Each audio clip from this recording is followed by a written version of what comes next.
Before time began, there was the bull. The bull was able to perform miracles and was worshipped everywhere it went. It was kind of like a white Jesus. Bull Jesus blessed an alien race called Florpians, who gained the powers of knowledge, technology, and the recipe for a really good chicken palmy. But the Florpians craved more. Despite becoming functionally immortal and developing a perfect post-scarcity society, the Florpians sought further wisdom from the evil Ars Epstein Island Diddle Force. Bull Jesus would then leave the Florpians for being exponentially dumber than he thought and would seek out other planets to bless. The Florpians would somehow fuse into a single being and create the Megadeth 3000 fleet to get its god back. You might assume this would make them the primary enemy. Bull Jesus would eventually find its way to Earth, where it would bless humans with a golden age of science, abundance, and e-girls. Humans would therefore become God's chosen people. It's probably best not to think about this too hard. Eventually the Florpians would come to Earth to get their god back.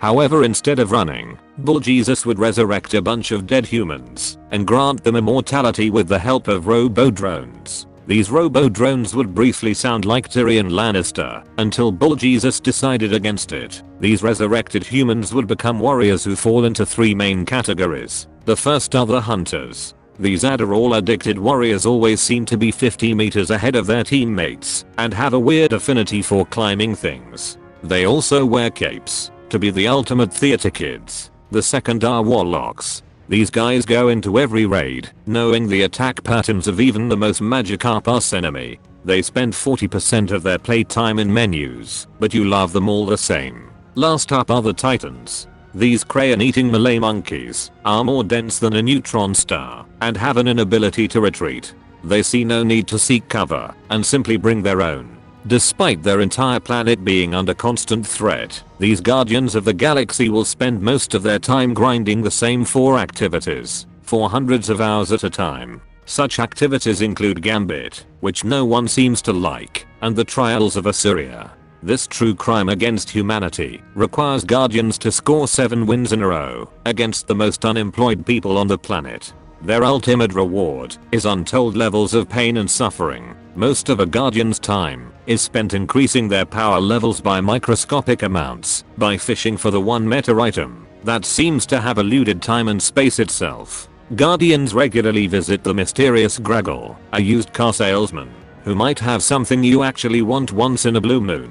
For some reason, guardians aren't actually told where to find Graggle, which seems to be an elaborate job scheme for YouTubers and game journalists. Such YouTubers will say shit like, rare tier Praxis shards have made grinding for the Oslo trials unbearable for Shimmer Warlock players who are trying to obtain the exotic judgment of faith. For some reason, no one hates Destiny more than Destiny content creators. Although guardians are literally blessed by a god and constantly save humanity itself, banks still treat them like human garbage. This is a fun reference to real life. Many of Destiny's factions owe their current state to doing something really stupid. One faction needs to kill everything because it decided to make a pact with the god of evil and suffering. Another is a faction of plant-like super beings who don't experience time linearly and can even choose timelines where they've already won. The only reason they haven't beaten the Guardians is because Destiny players are devoid of all logic and rational thought.